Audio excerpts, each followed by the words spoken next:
Our schools are violent and out of control. It seems like everyone's afraid and doesn't know what to do.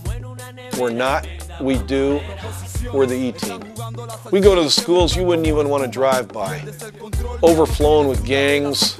We go in and in 30 days, it's completely turned around. The kids come to the campus with every conceivable problem. Victims of rape and incest, drug and alcohol induced, angry, filled with racial animosity. You'll even have murderers. Not convicted ones, of course, but don't doubt for a second you'll have them. Something's got to change. You've got to have somebody come in there who knows what they're doing and can show them how to turn it around.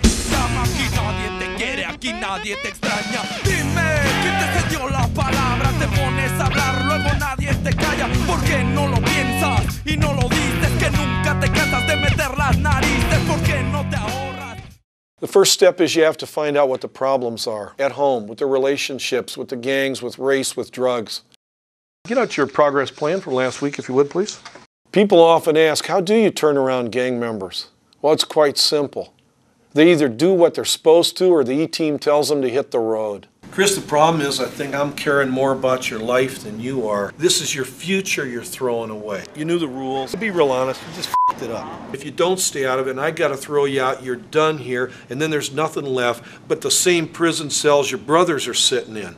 There are no gray areas on the E-Team's activities. It's black and white, and if anybody we're working with doesn't know where that line lies, we'll show it to them.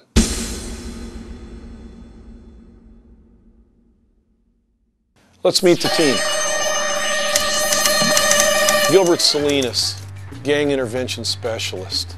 It's no exaggeration to say this guy has seen everything. Kids were getting shot. You know, I had a girlfriend who's been shot. Half of his cheek got blown off. My cousin was shot with 3 hollow tip bullets in his back. But when I was 16 years old, I was shot.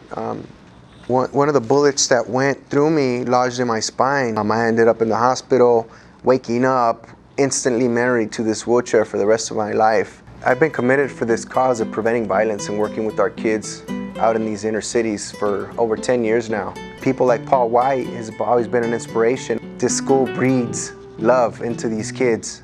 And it's very powerful to have somebody actually take the time to go in and want to reach in and change these kids.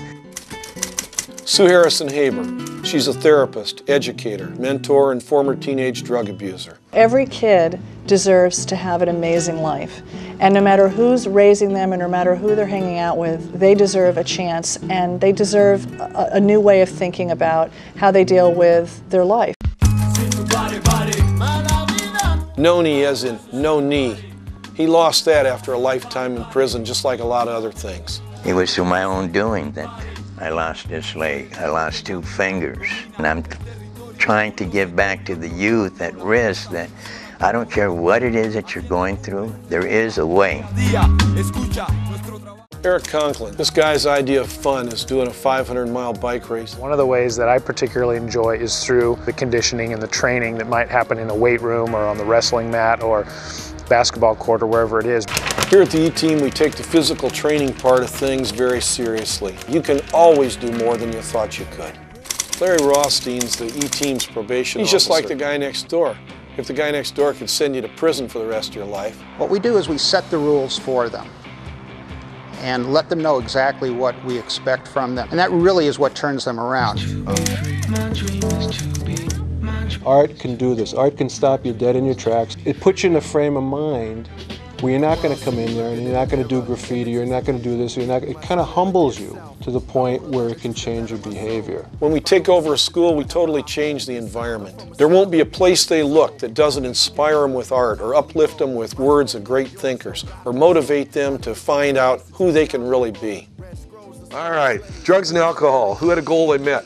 One of the most critical meetings the E-Team has is with the parents. We have to get their help in stopping the alcohol and drug abuse. Not their children's, theirs. Even with all the hard work that we do here, and the kids go home, and their parents are sending them out to buy the liquor, for the weekend, there's sort of that disconnect. Schools don't have a clue what's going on with these kids, what they're dealing with. Never seen his father. Wouldn't know him if you ran into him.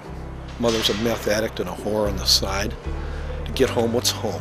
home's an apartment with nobody there. It's a box, no furniture. The kid sleeps in the living room on the floor. It's not the kid's fault. It's the parents and the schools that just don't give a shit. They've just abandoned them. Every year, I lose a student. Suicide, murder, runaway. And it seems to me that if we have enough people decide that that's no longer acceptable, we can put a stop to that. Welcome to the E-Team. La gente del dinero, vaquero que vola, la gente la bola, tremenda erizadera, como en una nevera.